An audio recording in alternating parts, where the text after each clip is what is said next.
नमस्कार दर्शक महानुभावहरू, विद्यार्थी भाइ बहिनीहरू। आज हामीले यो जर्नल इन्ट्रीको एउटा प्रब्लम लिएर आएका छौँ।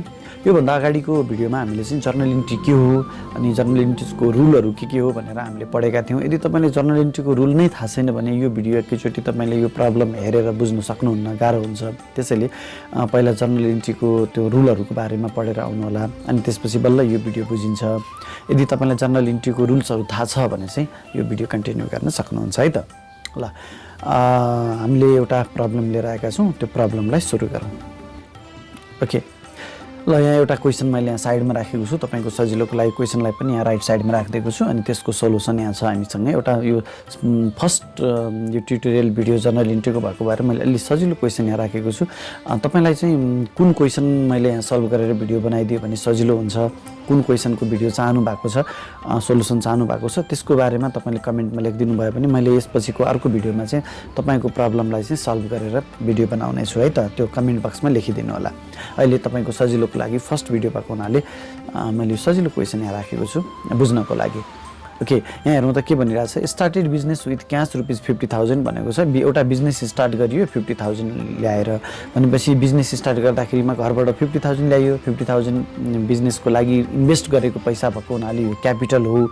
र बिजनेसमा चाहिँ के भयो त, क्यास आयो। दुईवटा इफेक्टहरू हामीले हेर्नुपर्ने हुन्छ हैन। त्यो दुईवटा इफेक्टहरू के हो भनेर पत्ता लगाउनको लागि एउटा बिजनेसमा क्यास आयो, त्यही भएर क्यास भनेको एसेट्स हो। एसेट्सहरू बढ्यो भने डेबिटमा हुन्छ। त्यही कारणले हामीले यो बिजनेस स्टार्टेड विथ क्यास भनिसकेपछि बिजनेसमा क्यास आयो, क्यास एकाउन्टलाई हामीले डेबिट गऱ्यौँ 50,000। त्यसपछि घरबाट बिजनेस स्टार्ट गर्नको लागि लिएर गएको जति पनि सामानहरू हुन्छ सबैको मनिटरी भ्यालुलाई चाहिँ हामी क्यापिटल भन्छौँ। अब यहाँनिर एउटा क्यास मात्रै ल्याएको छ, अरू कहिलेकाहीँ फर्निचर कम्प्युटरहरू पनि ल्याएको हुन्छ, सबैलाई जोडेर हामीले क्यापिटलमा राख्नुपर्ने हुन्छ। त्यही कारणले अहिले चाहिँ क्यास मात्रै छ, अनि क्यास एकाउन्ट चाहिँ क्रेडिट भयो। किन क्यापिटल एकाउन्ट क्रेडिट किन भयो भन्दाखेरिमा क्यापिटल बढ्यो। क्यापिटल बढेपछि क्यापिटलको रुल अनुसार चाहिँ क्यापिटललाई कहाँ राखिन्छ, क्रेडिट साइडमा राखिन्छ। त्यसै गरी अर्को ट्रान्जेक्सन हेरौँ त, purchase goods worth ₹20,000 on cash भनेको छ। Purchase goods worth ₹20,000 on cash, हामीले पैसा तिरेर सामान किन्यौँ। अब यहाँ पनि पहिला हामीले दुईवटा इफेक्ट पत्ता लगाउनुपर्छ। हामीले अगाडि पढिसकेको छौँ, हरेक ट्रान्जेक्सनको दुईवटा इफेक्टहरू फाइन्ड आउट गर्नुपर्छ भनेर तपाईँको लागि मैले यहाँ देखाइदिन्छु। हेरौँ एकचोटि है हाम्रो रुल्सहरू। अरे यो जर्नल इन्ट्री भनेको डबल इन्ट्री बुक किपिङ सिस्टमको बेसमा गर्ने भएको हुनाले हरेक ट्रान्जेक्सनहरूको यो तीनवटा फिचर्सहरू फुलफिल गर्नुपर्ने हुन्छ। पहिलो काम हामीले डबल इफेक्ट पत्ता लगाउनु पर्ने हुन्छ। दोस्रो चाहिँ हाम्रो डेबिट र क्रेडिटहरू फाइन्ड आउट गर्नुपर्ने हुन्छ, र डेबिट र क्रेडिट चाहिँ इक्वल हुनुपर्छ भनेर हामीले यो पहिला पढिसकेका छौँ। त्यसैको बेसमा हामीले जर्नल इन्ट्री बनाउनु पर्ने हुन्छ। ल, अहिलेको क्वेसनमा जाउँ त हामी के भइरहेछ, त्यहाँ गुड्स पर्चेस गरेपछि त दुईवटा इफेक्ट पत्ता लगाउनु पर्यो। के भयो त भन्दा पर्चेस भनेपछि हामीले सामान किन्यौँ, सामान आयो, गुड्स आयो, अथवा हामीले यसलाई चाहिँ पर्चेजलाई एक्सपेन्स र सेल्सलाई इन्कमको रूपमा बुझ्दा पनि हुन्छ है त। ओके, यसलाई हामीले दुई तरिकाबाट बुझ्न सक्छौँ पर्चेज गुड्सलाई। एउटा पर्चेज गुड्स भनेपछि गुड्स आयो, स्टक आयो, सामान बढ्यो, त्यही भएर एसेट्स हो। गुड्स भनेको एसेट्स हो, एसेट्सलाई हामीले चाहिँ एसेट्स बढ्यो भनेर डेबिटमा राख्न सक्छौँ। अनि यो पर्चेज र सेल्सलाई हामीले सिम्पली सजिलोको लागि के गर्ने, पर्चेजहरू चाहिँ एक्सपेन्सको रूपमा युज गर्ने, सेल्सहरूलाई चाहिँ इन्कमको रूपमा युज गर्ने। त्यसो गरिसकेपछि हामीलाई पछि प्रफिट र लस निकाल्नको लागि सजिलो हुन्छ कि है। यसलाई हामीले पर्चेजलाई एक्सपेन्स भनेर बुझौँ, सेल्सलाई इन्कम भनेर बुझौँ। अब गुड्स पर्चेज गरेपछि त एक्सपेन्स भयो, एक्सपेन्सलाई हामी जहिले पनि डेबिटमा राख्छौँ। All expense and losses are debit हो नि त हाम्रो एकाउन्टको रुल अनुसार। अनि त्यही कारणले एउटा इफेक्ट चाहिँ हाम्रो एक्सपेन्स बढ्यो, एक्सपेन्स बढेपछि पर्चेज एकाउन्ट डेबिट, पैसा गयो। अनि क्यास त एसेट्स हो, एसेट्स गयो भने के हुन्छ, क्रेडिटमा हुन्छ। What comes in debit, what goes out credit हाम्रो रुल छ। अनि क्यास गयो, त्यही भएर क्यासलाई हामीले केमा राख्यौँ, क्रेडिटमा राख्यौँ। अथवा क्यास एसेट्स हो, एसेट्स चाहिँ बढ्यो भने डेबिट, घट्यो भने क्रेडिट। क्यास घट्यो, त्यही भएर क्यासलाई हामीले केमा राख्यौँ, क्रेडिटमा राख्यौँ हो। अनि न्यारेसन त हामीलाई क्वेसनमा जे दिएको छ यसैको मिनिङ चेन्ज नहुने गरी अलिकति छोटो बनाएर राखिदिन हामी सक्छौँ। त्यसै गरी नम्बर सीमा हेरौँ त के भनिरहेछ, purchase goods from ABC company for ₹30,000। अब यो बी र सीको क्वेसनमा चाहिँ अलिकति फरक छ। बीमा चाहिँ हामीले गुड्स चाहिँ क्यासमा किनेको थियौँ, गुड्स किन्यौँ, क्यास तिर्यौँ। तर सीमा चाहिँ के भनिरहेछ हेर्नु, त्यहाँनिर तपाईँको सजिलोको लागि मैले क्वेसनहरूलाई कलरिङ गरेको छु र सोल्युसन पनि सेम कलर यता राखेको छु, हेर्न सजिलो होस् भन्नको लागि। अब सामान किन्यो, सामान गुड्स पर्चेस गर्नु भनेको एक्सपेन्स हो, एक्सपेन्सलाई डेबिटमा राखिन्छ, एक्सपेन्सको नाम पर्चेज एकाउन्ट हो। यो बी र सीमा सेम छ नि त, गुड्स पर्चेज, यहाँ पनि गुड्स पर्चेज, त्यही भएर पर्चेज एकाउन्ट डेबिट हो दुवै केसमा। अब बीमा चाहिँ के थियो, हाम्रो क्यास तिरेको थियो, त्यही भएर टु क्यास भयो, क्रेडिटमा पैसा गयो नि त। तर नम्बर सीमा त हामीले के गरेछौँ, उधारोमा किनेछौँ। उधारोमा किनेको भन्ने कुरा अनक्रेडिट भनेको छैन। अब कसरी थाहा पाउने त भन्दा अन क्यास र अनक्रेडिट भनेर मेन्सन गर्दैन भने यहाँ क्वेसनमा नाम दिएको छ भने क्यास हो भनेर, सरी क्रेडिट हो भनेर बुझ्ने, नाम दिएको छैन भने क्यास नै हो भनेर बुझ्ने। किनभने हामीले नाम दिएन भने किन क्यास भन्ने बुझ्छौँ भन्दाखेरिमा हामीले क्यासमा सामान किन्यौँ, पैसा तिर्यौँ, सक्यो। यदि उधारोमा भएको भए त पैसा तिर्नु बाँकी छ अनि कसलाई तिरेको भनेर हामीलाई पछि पैसा तिर्नको लागि त चाहिन्छ नि, कसलाई तिर्ने त, नामै छैन भने त फलानलाई तिर्ने भन्न पाइएन नि त। त्यही कारणले यदि क्रेडिटमा पर्चेस गरेको हो भने क्रेडिट, त्यो सप्लायरको क्रेडिटरको नाम दिन्छ हामीलाई यसरी क्वेसनमा।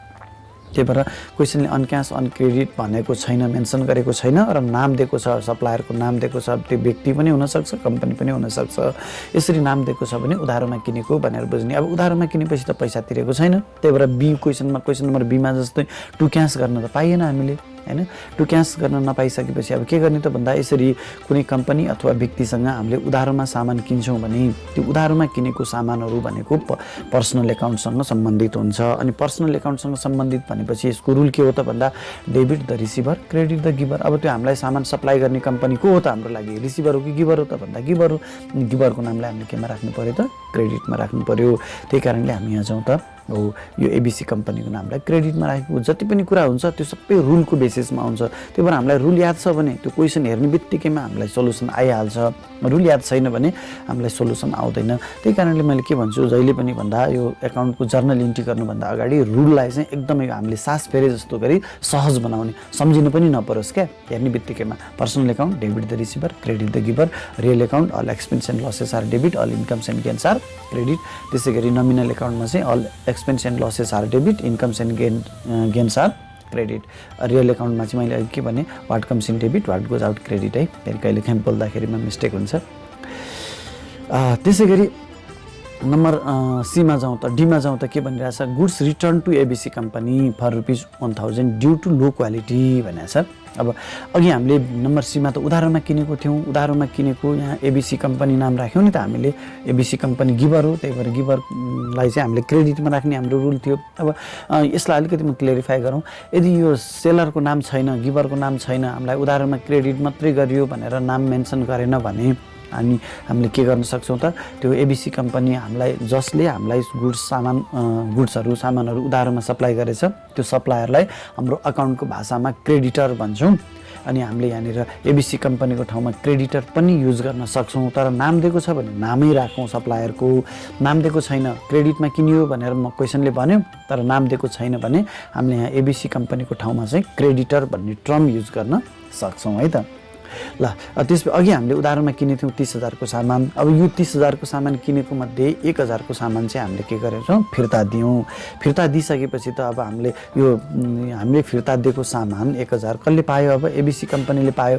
अब यो डी को लागि चाहिँ एबिसी कम्पनी को हो त, हाम्रो लागि रिसिभर हो, उसलाई हामीले फिर्ता दिएको हो नि त, हाम्रो सप्लायर जो हो उसलाई हामीले फिर्ता दियौँ। फिर्ता दिइसकेपछि डेबिट द रिसिभर हो, एबिसीलाई फिर्ता दियौँ, त्यही भएर एबिसी कम्पनी एकाउन्ट डेबिट। अनि सामान पर्चेस गर्दा पर्चेस एकाउन्ट डेबिट गरिन्छ, आयो नि त, आएपछि डेबिटमा गरियो। अनि सामान फिर्ता दिनु भनेको हामी कहाँबाट सामान फिर्ता गयो, what goes out credit, what comes in debit, किन्दा आउँछ त्यही भएर डेबिटमा, बेच्दा जान्छ त्यही भएर क्रेडिटमा। त्यही भएर अनि बेच्दाखेरिमा चाहिँ हामीले पर्चेज रिटर्न भन्ने टर्म युज गर्छौँ। यो पर्चेज रिटर्नलाई हामीले चाहिँ रिटर्न आउटवार्ड भन्ने टर्म पनि युज गर्न सक्छौँ है। यहाँनिर रिटर्न आउटवार्ड लेख्न पनि सक्छौँ, कन्फ्युजन नहुने। कुनै बुकहरूमा पर्चेज रिटर्न लेख्ला, कुनै बुकहरूमा रिटर्न आउटवार्ड लेख्दा यो टर्मिनोलोजीहरू हामीले ख्याल गरौँ राम्रोसँग। अनि यसको मतलब के हो त भन्दा अघि हामीले एबिसी कम्पनीलाई तिर्न बाँकी 30,000 थियो, यो 30,000 को तिर्न बाँकी मध्ये हामीले 1,000 त फिर्ता दियौँ भन्नुको मतलब तिर्यौँ। अब हामीले एबिसी कम्पनीलाई 29,000 तिर्न बाँकी छ, सम्झिराखौँ। क्रेडिटमा नाम छ भने तिर्न बाँकी, अनि डेबिटमा छ भने यति तिरेको है, यसरी बुझौँ। 30,000 तिर्न बाँकी थियो, 1,000 हामीले तिर्यौँ, अब बाँकी छ कति, 29,000 तिर्न बाँकी छ, यो सम्झिराखौँ हामीले। त्यसपछि नम्बर डीमा जाउँ त के भनेर, ईमा purchase purchase for ₹20,000 and paid ₹5,000 partially. ल हेरौँ त, हामीले सामान किन्यौँ, पर्चेज मात्रै भन्यो भने पर्चेज गुड्सलाई सम्झिने है। पर्चेज मात्रै भन्नुको मिनिङ के हो? पर्चेज गुड्स हो। गुड्स भनेको सेल्स गर्नको लागि लिएर आएको किनेको सामानलाई हामी गुड्स भन्छौँ। चाहे जुनसुकै सामान किनोस्, बेच्ने उद्देश्यले किन्यो भने त्यसलाई हामी गुड्स भन्छौँ। पर्चेज गुड्स नभनिकन सिम्पली हामीलाई क्वेसनमा पर्चेज मात्रै पनि दिन सक्छ। अब के पर्चेज गरेको भन्दा गुड्स पर्चेज गरेको, त्यो हामीले बेच्ने सामान किनेको, त्यसरी बुझौँ। ल त्यसपछि हामीले 20,000 को सामान किन्यौँ, 5,000 पैसा तिर्यौँ, पार्सियल्ली भनेको नट फुल्ली। हामीले 20,000 को सामान किनेको मध्ये अहिले हामीले क्यास दियौँ 5,000, बाँकी 15,000 तिर्न बाँकी नै छ। तर कसलाई तिर्ने हो क्वेसनले भनेको छैन, नाम दिएको छैन। जस्तो यो सीमा नाम दिएको थियो नि, अब यहाँ नाम दिएको छैन। हो यस्तो बेलामा त्यो हामीलाई सामान सप्लाई गर्ने सप्लायरको नाम क्वेसनमा छैन भने हामीले क्रेडिटर भन्ने टर्म युज गर्छौँ है। सम्झ्यौँ के? क्रेडिटर। यसलाई बिल्स पेएबल पनि भन्न सकिन्छ, एकाउन्ट्स पेएबल पनि भन्न सकिन्छ, तर हामीले क्रेडिटर एकदम जेनरली युज गर्ने टर्म भनेको के हो? क्रेडिटर हो। ल सामान किनेपछि त पर्चेज एकाउन्ट डेबिट भयो पहिलाकै जस्तै गरी। नम्बर ईमा हेरौँ त, पर्चेज एकाउन्ट डेबिट भयो। यो तिनटै क्वेसनमा पर्चेज पर्चेज पर्चेज छ नि त, सबैमा सामान किनेको हो, त्यही भएर पर्चेज एकाउन्ट डेबिट भयो। Expenses and losses are debit हो नि त, त्यही भएर पर्चेजलाई एक्सपेन्सको रूपमा युज गर्छौँ, त्यही भएर डेबिट साइडमा आयो। अनि त्यसपछि एउटा इफेक्ट त भयो। अब अर्को इफेक्ट के त? हामीले दुईवटा इफेक्ट पत्ता लगाउनुपर्छ। एटलिस्ट कहिलेकाहीँ दुईवटाभन्दा धेरै पनि हुनसक्छ। अब यो क्वेसनमा दुईवटाभन्दा धेरै छ। अब पर्चेज एकाउन्ट डेबिट त भयो, पैसा तिर्यौँ नि त हामीले, हेर त 5,000 क्यास तिर्यौँ नि त। 5,000 क्यास तिरिसकेपछि अब के हुने भयो त? क्यास आयो कि गयो त? गयो। अब क्यास भनेको रियल एकाउन्ट हो। What comes in debit, what goes out credit. हेरौँ त, रियल एकाउन्टमा what comes in debit, cash आयो भने डेबिटमा, क्यास गयो भने केमा? क्रेडिटमा। अब यहाँ क्यास गएको छ, त्यही भएर केमा राख्नु पऱ्यो? क्यासलाई क्रेडिटमा राख्नु पऱ्यो। ल अब यहाँ हेरौँ त हामीले, त्यही भएर क्यास गयो 5,000 मात्रै गयो। हामीले गुड्स किनेको 20,000 को, तर क्यास गयो कति मात्रै? 5,000। क्वेसनले हामीलाई त्यही भनेको छ नि त। अब बाँकी 15,000 त हामीले उधारोमा किनेको। उधारोमा किनेको भनेपछि त कोसँगबाट किनेको नाम दिनु पर्थ्यो क्वेसनले। नाम दिएको भए त्यो गिभरको नाम यहाँ राख्थ्यौँ। अहिलेको क्वेसनमा जस्तै यहाँ जस्तै एबिसी कम्पनीले दिएको थियो भने त्यो सीमा, त्यही भएर एबिसी कम्पनीको नाम राखेको थियौँ। अब यहाँ त एबिसी कम्पनी अथवा कुनै कम्पनीको नाम दिएको छैन, व्यक्तिको नाम दिएको छैन, हामीले व्यक्तिको नाम यहाँ राख्नु पाइएन। यस्तो बेलामा मैले अघि पनि भनेको थिएँ क्रेडिटर्स भन्ने टर्म युज गरौँ। कुनै सप्लायरको नाम प्र्याक्टिकल लाइफमा त्यो नाम हुन्छ नै, हामीलाई यहाँ क्वेसनमा चाहिँ अब क्लियरली नभनेको भएर हामीले त्यो उदाहरणमा सामान सप्लाई गर्ने कम्पनीलाई अथवा व्यक्तिलाई हाम्रो अकाउन्टको भाषामा के भन्छौँ? क्रेडिटर भन्छौँ। त्यही भएर यहाँ क्रेडिटर अथवा हामी सन्ट्री क्रेडिटर भन्ने शब्द पनि युज गर्न सक्छौँ, बिल्स पेएबल भन्ने शब्द पनि युज गर्न सक्छौँ है। यसरी बिल्स पेएबल अथवा क्रेडिटर हामी युज गर्न सक्छौँ। यहाँनिर कति 1000 को 15,000 को, यो भनेको पनि तिर्न बाँकी पैसा हो। कुनै कम्पनीको नाम हाम्रो खातामा क्रेडिटमा छ भने त्यो पनि क्रेडिटर हो। त्यो नाम मेन्सन गरेको भएर हामीले नाम लेख्यौँ। नाम मेन्सन नगरेको बेलामा चाहिँ हामी कुन टर्म युज गर्छौँ? क्रेडिटर भन्ने टर्म युज गर्छौँ। कन्फ्युज नहुने। 20,000 को सामान किन्यौँ, 5,000 क्यास तिर्यौँ, अब 15,000 बाँकी छ। त्यो 15,000लाई चाहिँ हामीले तिर्न बाँकी भनेर यहाँ राख्यौँ क्रेडिटर्स भनेर। ठिक छ। नम्बर ई को पनि सक्यौँ हामीले। नम्बर एफमा जाउँ त, cash paid to ABC company. अब हेरौँ त, अघि मैले भनेको थिएँ नि एबिसी कम्पनीलाई तिर्न बाँकी कति छ त? एबिसी कम्पनीबाट हामीले उधारमा किनेको नम्बर यो सीमा हेरौँ त, goods purchase from ABC company 30,000, तिर्न बाँकी कति थियो? 30,000 थियो। यसमध्ये हामीले goods return to ABC company 1,000 को फिर्ता पठाएको थियौँ। 30,000 को 30,000 को सामान किनेर 1,000 फिर्ता पठायौँ भने अब हामीले तिर्न बाँकी कति छ? 29,000 छ। त्यो 29,000 पुरै तिर्यौँ रे। क्वेसनले भनेछ cash paid to ABC company कति हो हामीले तिर्न बाँकी? 29,000। यो क्रेडिटमा थियो 29,000, 30,000। यसमा फेरि एबिसी कम्पनीलाई हामीले डेबिट गऱ्यौँ, तिर्यौँ भनेर 1,000 तिर्यौँ। अब कति बाँकी थियो? 29,000 थियो। त्यो 29,000 हामीले तिर्यौँ। अब पैसा तिरेपछि एबिसी कम्पनीले पायो नि त। एबिसी कम्पनी अब रिसिभर कि गिभर त? रिसिभर हो। अनि रिसिभरको हाम्रो रुल अनुसार के हुन्छ त? हेरौँ त, डेबिट द रिसिभर होइन, रिसिभरलाई डेबिटमा राख्ने। अहिले एबिसी कम्पनीले पैसा पायो, त्यही कारणले एबिसी कम्पनी को हो? रिसिभर हो। रिसिभरलाई हामीले केमा राख्छौँ? डेबिटमा राख्छौँ। त्यही कारणले हामीले रिसिभरलाई डेबिटमा, रिसिभर को हो? एबिसी कम्पनी हो। ABC company account debit to, हामीले क्यास तिर्यौँ। क्यास तिरेपछि क्यासको रियल एकाउन्ट हो। रियल एकाउन्टको रुल के हो त हाम्रो भन्दाखेरिमा what comes in debit, what goes out credit. Cash गयो, त्यही भएर क्यास गएपछि केमा राख्नु पऱ्यो? क्यासलाई क्रेडिटमा राख्नु पऱ्यो। ठिक छ। ल त्यही कारणले ABC company account debit 29,000 to cash account. एबिसीले पायो त्यही भएर डेबिटमा, क्यास गयो त्यही भएर क्रेडिटमा। त्यसै गरी अर्को नम्बरमा जाउँ त payment made to creditors and receive discount ₹1000। अघि यहाँ थियो नि क्रेडिटर्सलाई उधारोमा किनेको सामान थियो नि यहाँ purchase goods for ₹20,000 and paid ₹5,000 partially भनेको थियो। हामीले सामान किनेको थियौँ 20,000 को, पैसा तिरेको थियौँ 5,000, टोटल अब तिर्न बाँकी थियो क्रेडिटर्स कति 15,000, यहाँ पनि छ 15,000 क्रेडिटर। यही क्रेडिटरको 15,000 हामीले पैसा तिर्यौँ। पैसा तिरेपछि अब हामीले के गर्नु पर्यो, क्रेडिटरले पायो नि त, क्रेडिटरले पाएपछि क्रेडिटरलाई हामीले के गर्नु पर्यो, डेबिटमा राख्नु पर्यो। किन डेबिट द रिसिभर हो नि त, अघि मैले रुल देखाइरहेको छु। क्रेडिटरले पायो त्यही भएर क्रेडिटरलाई डेबिट। अब हामीले कन्फ्युज नहुने 15,000 तिर्नुपर्नेमा 14,000 मात्रै तिरेको हो, अब त यहाँ त 14,000 राख्नुपर्ने भन्ने क्वेसन आउला, अहिले म बताउँछु है।